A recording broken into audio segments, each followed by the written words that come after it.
Hi, this is Amara Raja Naresh, faculty of bioscience from Srikakulam. ఈ వీడియోలో మనం 2023-24 సంవత్సరంలో 7th క్లాస్ టెక్స్ట్ బుక్ మారింది. ఆ 7th క్లాస్లోని మొదటి పాఠ్యాంశమైన మొక్కలలో పోషణ అనే పాఠ్యాంశం గురించి డిస్కస్ చేద్దాం. అయితే ఇక్కడ నరేష్ బయోసైన్స్ అనే యూట్యూబ్ ఛానల్స్లో మీరు వీడియోస్ చూడండి. ఒకవేళ మీకు నచ్చితే ప్లేస్టోర్లోకి వెళ్ళి నరేష్ బయోసైన్స్ అనే యాప్ను డౌన్లోడ్ చేసుకొని కేవలం 299 రూపాయలకు 3rd క్లాస్ నుంచి 10th క్లాస్ వరకు బయాలజీ వీడియోస్, 3rd నుంచి ఇంటర్మీడియట్ వరకు స్కూల్ అసిస్టెంట్ అభ్యర్థులకు 999 రూపాయలకి 3rd క్లాస్ నుంచి ఇంటర్మీడియట్ వరకు టోటల్ బయాలజీ వీడియోస్ అనేవి యాప్లో పొందుపరచడం జరిగింది. క్లియర్ కదండి? ఒకసారి లెసన్లోకి వెళ్దాం. చూడండి, మొక్కలలో పోషణ. ముందుగా మనం పోషణ అంటే ఏంటో చూద్దాం. పోషణ సింపుల్ అండి. పోషణ అంటే ఏదైనా జీవి ఆహారం తీసుకునే, ఏదైనా జీవి ఆహారం తీసుకునే మరియు వినియోగించుకునే విధానాన్ని, ఆహారం తీసుకునే మరియు వినియోగించుకునే విధానమును పోషణ అంటారు. ఏదైనా జీవి, అది మొక్క అవ్వచ్చు, జంతువు అవ్వచ్చు. ఇక్కడ మనం మొక్కలలో పోషణ గురించి మాట్లాడుతున్నాం కాబట్టి మొక్క ఆహారం తీసుకునే మరియు వినియోగించుకునే విధానమునే పోషణ అంటారు. క్లియర్ కదండి? మరి ఇదే పాఠ్యాంశంలో ముందుగా మనకి పోషకాలు అంటే ఏమిటి ఇచ్చాడండి, చూద్దాం. అవి పోషకాలు, మనం తినే ఆహారంలో కొన్ని రకాలైన అంశాలు ఉంటాయండి, వాటినే పోషకాలు అంటారు. మరి ఆ అంశాలు ఏంటంటే చూడండి ఒక్కసారి. పిండి పదార్థాలు, ఈ పిండి పదార్థాలకే ఇంకొక పేరు కార్బోహైడ్రేట్లు.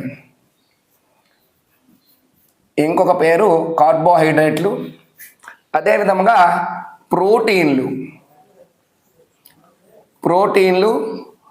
ప్రోటీన్లకే ఇంకొక పేరు మాంసకృత్తులు. వాటితో పాటు క్రొవ్వులకే ఇంకొక పేరు లిపిడ్లు. వీటితో పాటు విటమిన్లు, అదేవిధంగా ఖనిజ లవణాలు. ఇవన్నీ కూడా మనం తీసుకునే ఆహారంలోని అంశాలు. వీటినే ఏమని పిలుస్తారంటే పోషకాలు అంటారండి, న్యూట్రియంట్స్. క్లియర్ కదండి? పోషణ, న్యూట్రిషన్. మరి ఇటువంటి ఈ పోషకాలు అనేవి ఏ విధంగా ఉపయోగపడతాయో చూడండి. శరీర నిర్మాణం, అదేవిధంగా పెరుగుదల, శరీరములో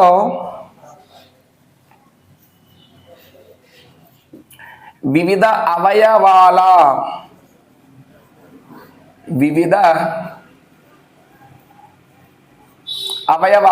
మరమ్మతుకు, అదేవిధంగా వివిధ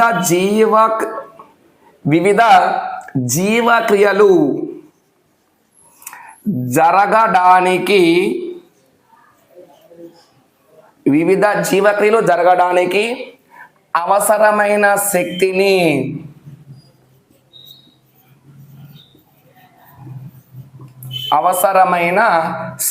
ఇస్తాయి. అంటే పోషకాలు అనేవి శరీర నిర్మాణం, పెరుగుదల, శరీరంలో వివిధ అవయవాల మరమ్మత్తు, వివిధ జీవక్రియలు జరగడానికి అవసరమైన శక్తిని ఇస్తాయి. క్లియర్ కదండి?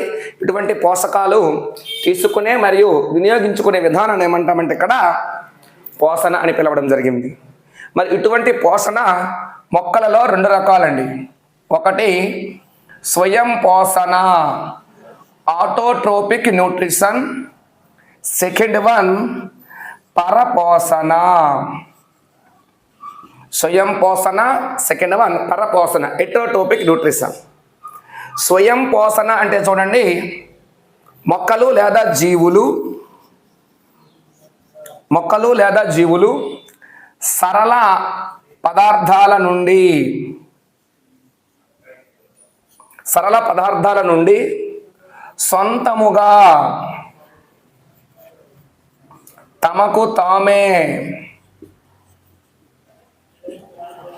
ఆహారమును తయారు చేసుకునే విధానం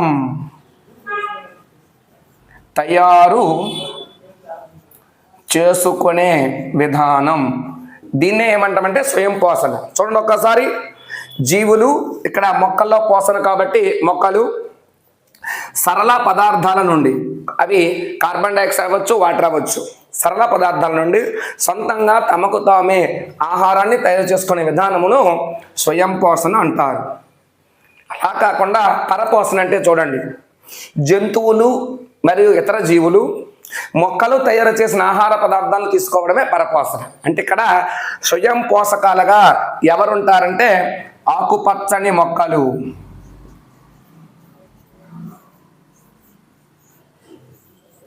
అదేవిధంగా మన సిలబస్ ప్రకారం శైవలాలు, నువ్వు 10th క్లాస్ ప్రకారం కొన్ని బ్యాక్టీరియాలు. క్లియర్ కదండి? ఒకసారి అబ్జర్వ్ చేయండి. స్వయం పోషకాలకు ఉదాహరణ ఎవరండి? ఆకుపచ్చని మొక్కలు. మరి ఆకుపచ్చని మొక్కలు సొంతంగా ఆహారాన్ని తయారు చేసుకుంటాయి. మరి ఎందుకు వీటిని స్వయం పోషకాలు అంటామంటే, ఈ ఆకుపచ్చని మొక్కలలో ఒక అద్భుతమైన క్రియ జరుగుతుందండి. ఆ క్రియ పేరే కిరణజన్య సంయోగ క్రియ, ఫోటోసింథసిస్.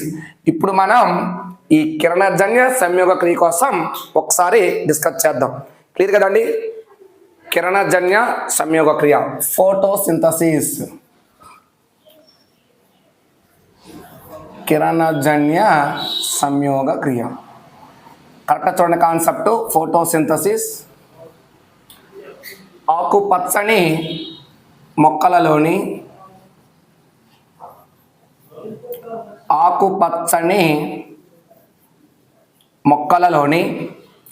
పత్రహరితం, క్లోరోఫిల్ అంటారండి ఇంగ్లీష్లో, పత్రహరితం సూర్యరశ్మి సమక్షంలో వాతావరణంలోని కార్బన్ డైఆక్సైడ్, నీటిని వినియోగించుకొని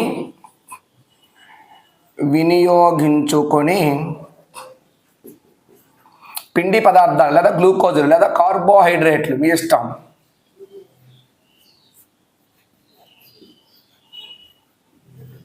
కార్బోహైడ్రేట్లను తయారు చేసుకునే క్రియ అండి.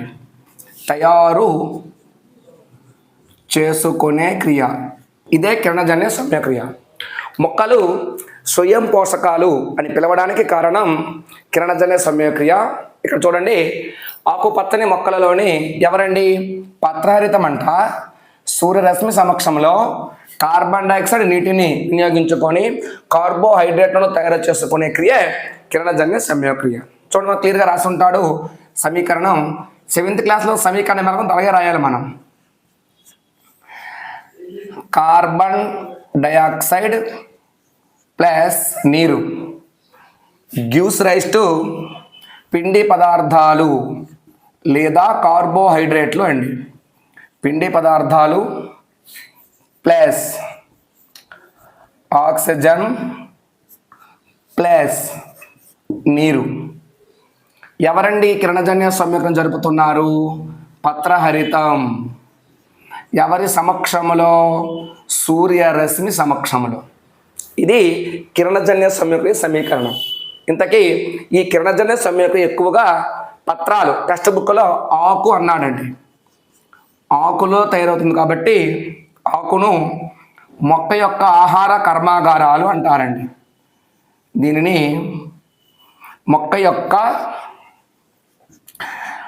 ఆహార కర్మాగారాలు అంటారు. మరి ఇది మొక్క యొక్క ఆహార కర్మాగారం కాబట్టి ప్రతి వనరు, కిరణజన్య సంయోగక్రియ కావాల్సిన ప్రతి వనరు కూడా మొక్కకు అందించబడాలి. క్లియర్ కదండి? ఎలా అందించబడతాయో చూడండి ఒక్కసారి. నీరు, అదే విధముగా ఖనిజ లవణాలు, నేల నుండి గ్రహించే భాగం వేరు. నీరు ఖనిజ లవణాలు నేల నుండి వేరు గ్రహించి ఒక రకమైన నాళాలు ఉంటాయండి, దారు అంటారు, ఇక్కడ ఇవ్వలేదు, దాని ద్వారా పత్రానికి అందజేయబడతాయి. క్లియర్ కదండి. నెక్స్ట్ కార్బన్ డైఆక్సైడ్ గ్రహించబడాలి, అదేవిధంగా ఆక్సిజన్ బయటికి వెళ్ళాలి. అలా వెళ్ళాలంటే మొక్కల యొక్క పత్రాలలో ఉపరితలం పైన పత్ర ఉపరితలము పైన పత్ర రంధ్రాలు ఉంటాయండి. కరెక్ట్గా వినండి ఒక్కసారి. ఇది నార్మల్గా పత్రం అనుకుంటే ఇక్కడ పత్ర ఉపరితలంలో రంధ్రాలు ఉంటాయి, వీటినే పత్ర రంధ్రాలు అంటారు. ఈ పత్ర రంధ్రాలను ఆవరిస్తూ 2 రక్షక కణాలు ఉంటాయండి. పత్ర రంధ్రాలను ఆవరిస్తూ రక్షక కణాలు ఉంటాయి, గార్డ్ సెల్స్ అంటారు. ఇది పత్ర రంధ్రం స్టొమేటా. మొక్కల యొక్క ఉపరితలంలో ఉండే సూక్ష్మ రంధ్రాలు ఏమన్నామండి? పత్ర రంధ్రాలు. ఈ పత్ర రంధ్రాల ద్వారా వాయు వినిమయం జరుగుతుందండి. పత్ర రంధ్రాల ద్వారా వాయు వినిమయం జరిగింది అంటే కార్బన్ డైఆక్సైడ్ లోపలికి వచ్చి ఆక్సిజన్ బయటికి వెళుతుంది. ఏ పద్ధతిలో జరుగుతుంది? విస్తరణ లేదా వ్యాపనం. మనకి ఇవ్వలేదండి, పాయింట్ అవసరం లేదు. అధిక గాఢత నుంచి అల్ప గాఢతకు వాయువులు వెళ్ళడమే విస్తరణ. క్లియర్ కదండి. మరి కిరణజన్య సంయోక్రియ ద్వారా ఏమి ఏర్పడ్డాయండి? పిండి పదార్థాలు, అవే గ్లూకోజులు అండి, యాక్చువల్గా గ్లూకోజులు. మరి పిండి పదార్థాలు ఏర్పడ్డమనేది ఉనికి, పిండి పదార్థ ఉనికి కిరణజన్య సంయోక్రియ జరిగిందనడానికి నిదర్శనం. ఈ పిండి పదార్థమైన ఏం ఏర్పడుతుందంటే గ్లూకోజ్ అండి. ఇది ఒక కార్బోహైడ్రేట్. గ్లూకోజ్ అంటే కార్బోహైడ్రేట్. మరి ఇటువంటి కిరణజన్య సంయోక్రియ ఎక్కడ జరిగిందనను? ఆకుపచ్చని మొక్కల్లో అన్నాను. ఆకుపచ్చని మొక్కలు ఎక్కడని చెప్పాం? ఆకుపచ్చని పత్రాలు అన్నాం. ఆకుపచ్చని పత్రాలే కాదండి, ఆకుపచ్చని కాండాలు, అదేవిధంగా ఆకుపచ్చని కొమ్మలలో కూడా కిరణజన్య సంయోక్రియ జరుగుతుంది. ఫర్ ఎగ్జాంపుల్ ఎడారి మొక్కలు తీసుకోండి. ఎడారి మొక్కలు మనందరికీ బాగా తెలిసిన ఎడారి మొక్క బ్రహ్మజముడు.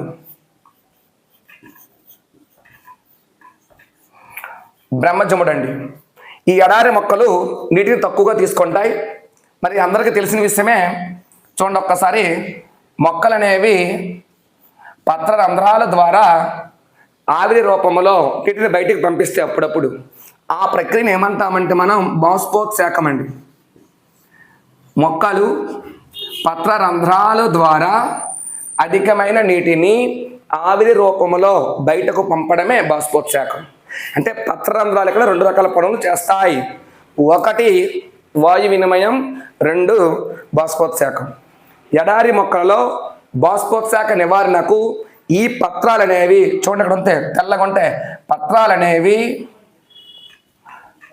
పొలుసులు లేదా ముళ్ళుగా మారుతాయండి. మరి ఇక్కడ కాండం చూడండి ఆకుపచ్చ రంగులో ఉంటుంది. ఆకుపచ్చని కాండం ఆకుపచ్చ రంగులో ఉన్నంత అర్థం ఏంటండి? ఇక్కడ తత్తరితం ఉంది. ఈ ఆకుపచ్చని కాండమే కిరణజన్య సంయోగం జరుపుతుంది. ఎక్కడ? ఎడారి మొక్కలలో. అయితే ఇక్కడ ఇంకొక పాయింట్ చూడండి, పత్ర రంధ్రాల ద్వారా వాయు వినిమయం అన్నాం. ఒక పత్ర రంధ్రాలే కాదండి, వేరు కాండము ద్వారా కూడా, వేరు కాండము ద్వారా కూడా వాయు వినిమయం కూడా జరుగుతుంది. వాయు రంధ్రాలు ఉంటాయి, ఆ పదం మనకి ఇవ్వలేదండి. ఎక్కువ సంఖ్యలో వాయు వినిమయం పత్ర రంధ్రాలు, తక్కువ సంఖ్యలో వాయు వినిమయం వేరు కాండం ద్వారా కూడా జరుగుతుంది. ఒక పత్రాల్లోనే కిరణజన్య సంయోక్రియ కాదు, ఆకుపచ్చని కొమ్మలు, ఆకుపచ్చని కాండాల్లో కూడా జరుగుతుంది. ఎడారి మొక్కలలో బాష్పోత్సేక నివారణ కోసం ఎడారి మొక్కలు పత్రాలను పొలుసులు లేదా ముళ్ళుగా రూపాంతరం చెంది ఉంటాయి. మరి అక్కడ కిరణజన్య సంయోక్రియ ఎవరు జరుపుతారంటే ఎడారి మొక్కల్లో ఆకుపచ్చని కాండం జరుపుతుంది.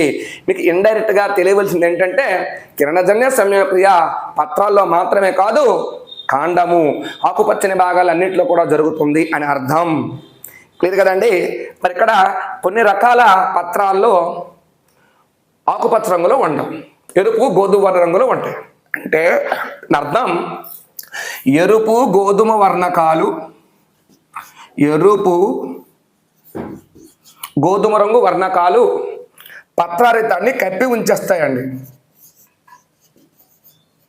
పత్రహరితాన్ని కప్పి ఉంచడం వల్ల అవి ఎరుపు రంగులోను గోధుమ రంగులోను కనబడతాయి. కానీ అక్కడ కూడా కిరణజన్య సంయోగక్రియ జరుగుతుంది. అంటే ఆకుపచ్చని భాగాలంటే పత్రహరితం లేని భాగము అని కాదు, పత్రహరితం దానిలో కనిపించదు, అయినప్పటికీ అక్కడ కూడా కిరణజన్య సంయోగక్రియ జరుగుతుంది. ఇప్పుడు నార్మల్గా చెరువులు నిలవ ఉండే నీటి వనరులు చూస్తుంటే అక్కడ జిగట వంటి ఆకుపచ్చని పదార్థం కనిపిస్తుంది చూడండి మనకి. చెరువుల్లో వెరీ వెరీ ఇంపార్టెంట్ పాయింట్ ఇది. చెరువుల్లో జిగట వంటి ఆకుపచ్చని పదార్థం కనిపిస్తుంది. చెరువు మొత్తం ఇదే ఉంటుందండి. కొన్ని ఏరియాలో ఈ ఆకుపచ్చని పదార్థం ఏంటో కాదు, ఒక రకమైన మొక్కలు, అవే శైవలాలు, ఆల్గే. ఈ శైవలాల్లో కూడా పత్రహరితం ఉంటుందండి. శైవలాల్లో కూడా పత్రహరితం ఉండి ఇవి కూడా కిరణజన్య సంయోగక్రియను జరుపుతాయి. అంటే ఇక్కడ కిరణజన్య సంయోగక్రియ ఆకుపచ్చని భాగాలు శైవలాల్లో జరుగుతుందని డైరెక్ట్గా చెప్పడం జరిగింది. అయితే ఇక్కడ కిరణజన్య సంయోగక్రియ ద్వారా ఏమి ఏర్పడ్డాయండి? కార్బోహైడ్రేట్లు ఏర్పడ్డాయి, పిండి పదార్థాలు. ఏమి ఏర్పడ్డాయండి? పిండి పదార్థాలు ఏర్పడ్డాయి. ఈ పిండి పదార్థాలైనా గ్లూకోజ్ ఏర్పడుతుంది. వెరీ వెరీ ఇంపార్టెంట్ అండి కాన్సెప్ట్ చూడండి. ఈ పిండి పదార్థమైన గ్లూకోజ్ మనకు టెక్స్ట్ బుక్లో ఏమి ఇచ్చాడంటే కార్బోహైడ్రేట్లు కాక ఇతర ఆహార పదార్థాల సంశ్లేషణ అన్నాడు టెక్స్ట్ బుక్లో. మొక్కలలో కార్బోహైడ్రేట్లు ఒక్కటే తయారవుతాయా, ఇంకేమైనా తయారవుతాయంటే తయారవుతాయండి. ఇంకేం తయారవుతాయంటే మాంసకృత్తులు. మాంసకృత్తులు అంటే ఏం చెప్పారండి? ప్రోటీన్లు.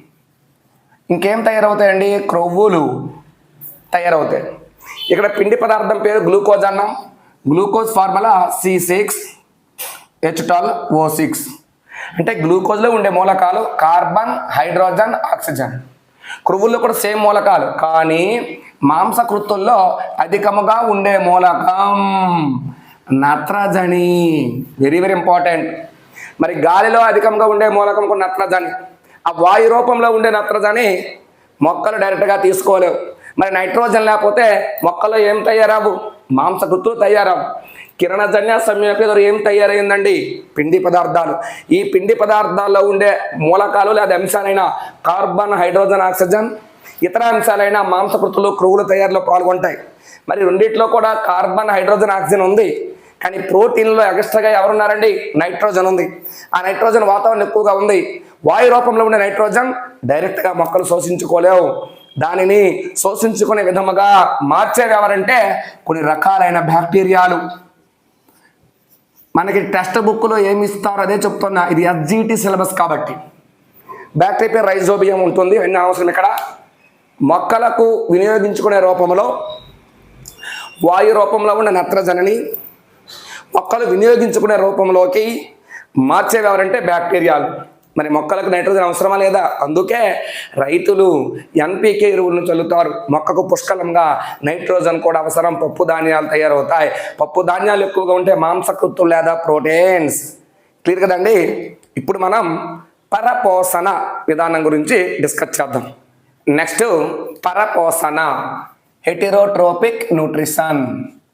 ఇంతవరకు స్వయం పోషణ కోసం చూసాం. ఇప్పుడు పరపోషణ అండి. పరపోషణ అంటే జంతువులు, స్వయం పోషకాలకు ఎగ్జాంపుల్ తెలుసు మొక్కలు. జంతువులు మరియు ఇతర జీవులు మొక్కలు తయారు చేసిన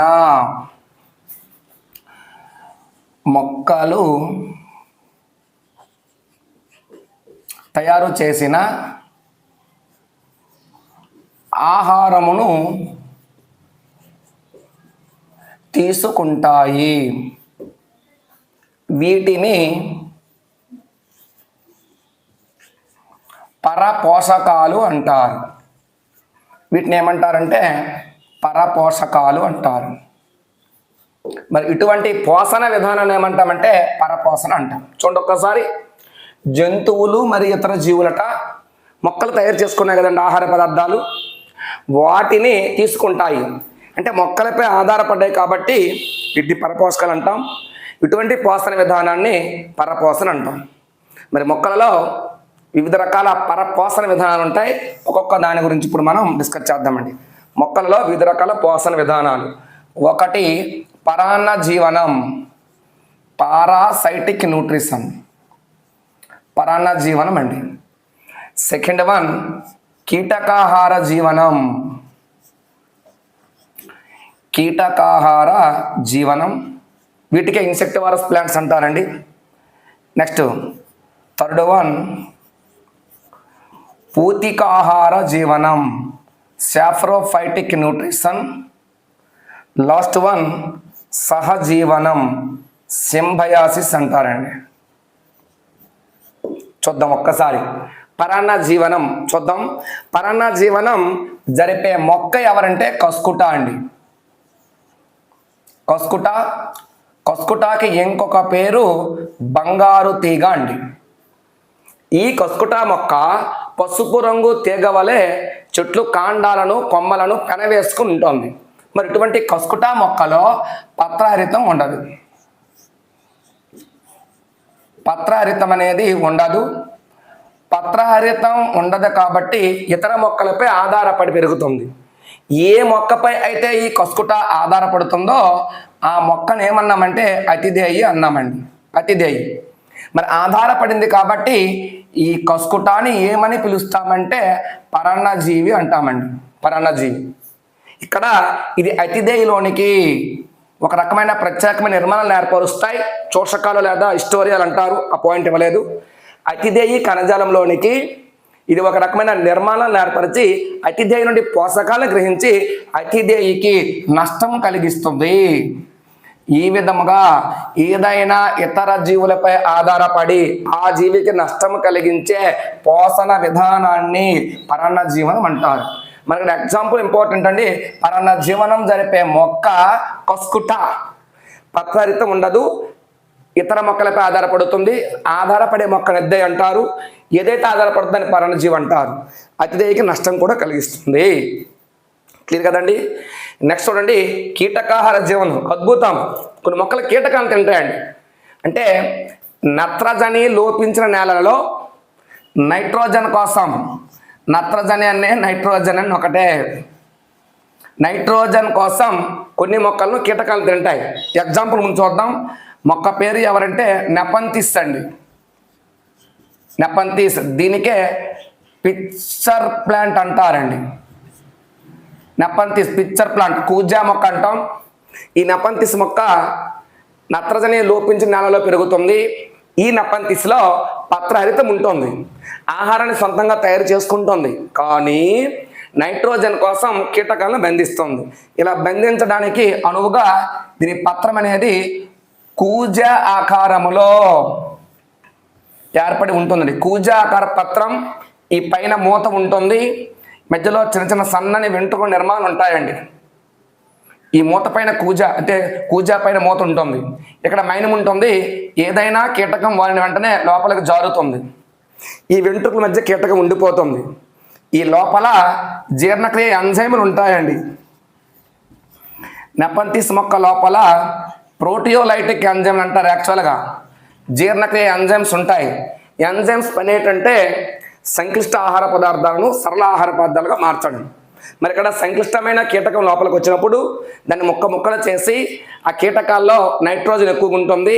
ఆ నైట్రోజన్ని మొక్కలు విసరణ పద్ధతులు తీసుకుంటాయి. నోరు ఏముండదండి, జీర్ణ వ్యవస్థ నోరు ఏముండదు. కానీ లోపల జీర్ణక్రియ ఎంజైమ్ ఉండడం వల్ల కీటకాన్ని బంధించి ఆ కీటకంలో నైట్రోజన్ను ఈ విసరణ పద్ధతులు తీసుకుంటాయి. కాబట్టి ఇటువంటి మొక్కలను కీటకాహార మొక్కలు లేదా మాంసాహార మొక్కలు అంటారు. ఇటువంటి జీవనాన్ని ఏమన్నామంటే కీటకాహార జీవనం. ఇది ఒక పరపోషణం. క్లియర్.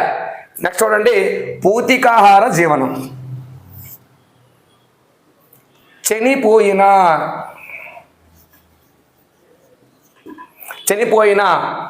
జంతు వృక్ష కళేబరాల నుండి కానీ, అంటే చనిపోయిన జీవుల నుండి కానీ, చెడిపోయిన ఆహార పదార్థాల నుండి కానీ, లేదా కుళ్ళుతున్న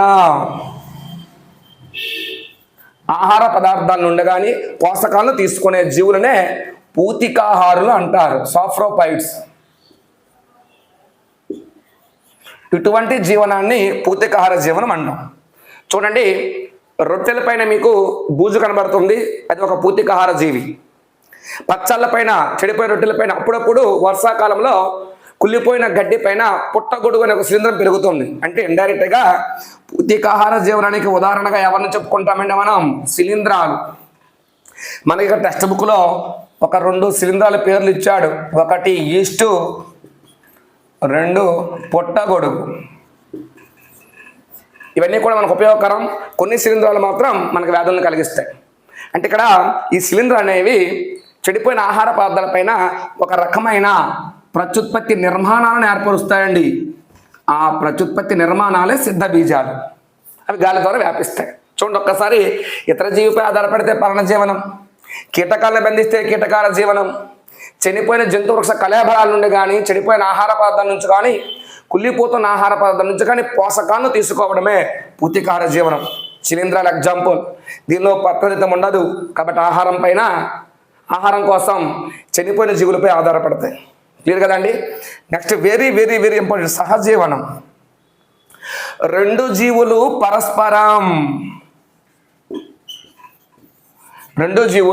పరస్పరం ఆహారం ప్లస్ ఆశ్రయం లేదా ఆవాసం, దీనికోసం 2 జీవులు ఒకదానికొకటి సహాయం చేసుకోవడమే సహజీవనం.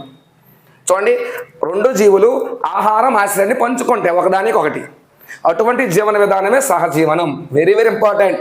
సహజీవనానికి మనకి 3 రకాల ఎగ్జాంపుల్స్ ఇచ్చాడండి ఇక్కడ టెక్స్ట్ బుక్లో. నెలలోకి పోషకాలు బదిలీ అవ్వడం ఇచ్చాడు, సైడ్ హెడ్డింగ్. అది మనం నేర్చుకునే అవసరం లేదు.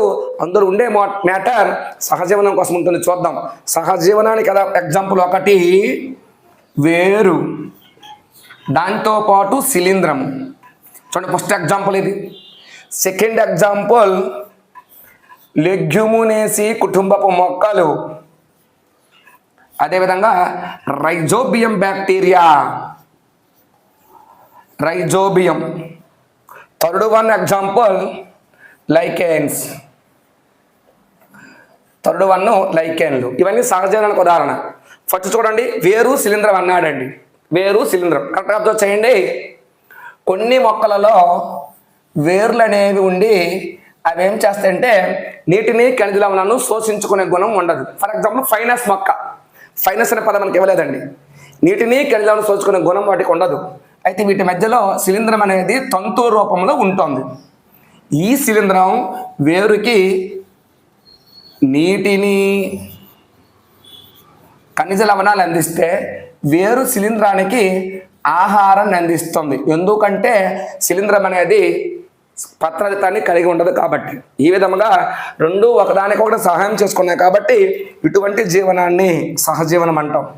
మరి లెగ్యూమినేసి కుటుంబ మొక్కలు అన్నాడు. పప్పు ధాన్యాలు, వేరుశనగ, కందులు, మినుములు, పెసలు, ఉలవలు, అటువంటి పప్పు ధాన్యాలకు చెందిన మొక్కలనే లెగ్యూమినేసి కుటుంబం అంటాం. వాటి వేరు బొడిపిలలో ఒక బ్యాక్టీరియా ఉంటుందండి. ఆ బ్యాక్టీరియా పేరేటంటే రైజోబియం. ఈ లెగ్యూమినేసి కుటుంబ మొక్కలు అణు నత్రజనిని డైరెక్ట్గా గ్రహించలేవు. వీటిని నత్రజని సమ్మేళనాలుగా గ్రహించాలి. ఆ నత్రజని సమ్మేళనాలు ఎవరంటే నైట్రేట్లు అలాగా మార్చాలి. అణు నత్రజని సమ్మేళనాలుగా మార్చి ఈ లెగ్యూమినేసి కుటుంబపు మొక్కలకు అందించే బ్యాక్టీరియా రైజోబియం. ఈ రైజోబియం బ్యాక్టీరియాకు ఆహారం ఆవాసం ఉండదు. ఆ రైజోబియం బ్యాక్టీరియాకు ఆహారం ఆవాసాన్నిచ్చేవి లెగ్యూమినేసి కుటుంబ మొక్కలు. చూడండి, అంటే లెగ్యూమినేసి కుటుంబ మొక్కల్లో పత్రహితం ఉంది, కానీ నైట్రోజన్ కోసం అవి రైజోబియంపై ఆధారపడతాయి. వాయు రూపంలో నైట్రోజన్ తీసుకోలేవు కాబట్టి వాటిని మొక్కలు శోషించుకునే విధంగా మార్చేది రైజోబియం. ఆ రైజోబియం బ్యాక్టీరియాకు ఆవాసాన్ని ఆహారాన్ని ఇచ్చేవి లెగ్యూమినేసి కుటుంబ మొక్కలు. 2 ఒకదానికొకటి సహాయం చేసుకున్నాయి కాబట్టి ఇటువంటి జీవనాన్ని సహజీవనం అంటాం. చివరిది లైకెన్లు అండి. లైకెన్లు అనేవి ఒక ప్రత్యేకమైన మొక్కలు. లైకెన్లలో శైవలము, అదేవిధంగా శిలీంధ్రము 2 కలిసి జీవిస్తాయి. శిలీంధ్రం అనేది పరపోషకం, శైవలం స్వయం పోషకం. ఇప్పుడు చెప్పాను చెరువు నీటిలో శైవలాలు ఉంటాయో పదార్థాలు కలిగి ఉంటాయని. ఇక్కడ శైవలాలు అనేవి స్వయంగా ఆహారం తయారు చేసుకుంటాయి, కానీ ఈ ఆహార తయారానికి కావలసిన నీటిని ఖనిజ లవణాలను శోషించుకోలేవు. ఆ విధముగా నీటిని ఖనిజ లవణాలను శైవలానికి ఇచ్చి శైవలానికి ఆవాసాన్నిచ్చేది శిలీంధ్రం. ఈ శిలీంధ్రానికి ఆహారం ఇచ్చేది శైవలం. ఇక్కడ చూడండి, ఆవాసం ఇచ్చేది ఎవరంటే శైవలం కాదు, శిలీంధ్రం. నీటిని ఖనిజ లవణాలు అందించేది కూడా శిలీంధ్రం, కానీ శిలీంధ్రానికి ఆహారం అనేది శైవలం. ఈ రెండు ఒకదానితో కలిసి లైకేన్లోనే ప్రత్యేకమైన మొక్కలుగా ఉంటాయి. ఇవి కూడా సహజీవనానికి ఉదాహరణ. ఇదే లెసన్లో మనకి కణాల కోసం కొద్దిగా ఇచ్చాడండి. మనము కణం నిర్మాణ విధులు 8th క్లాస్ చదువుతాం.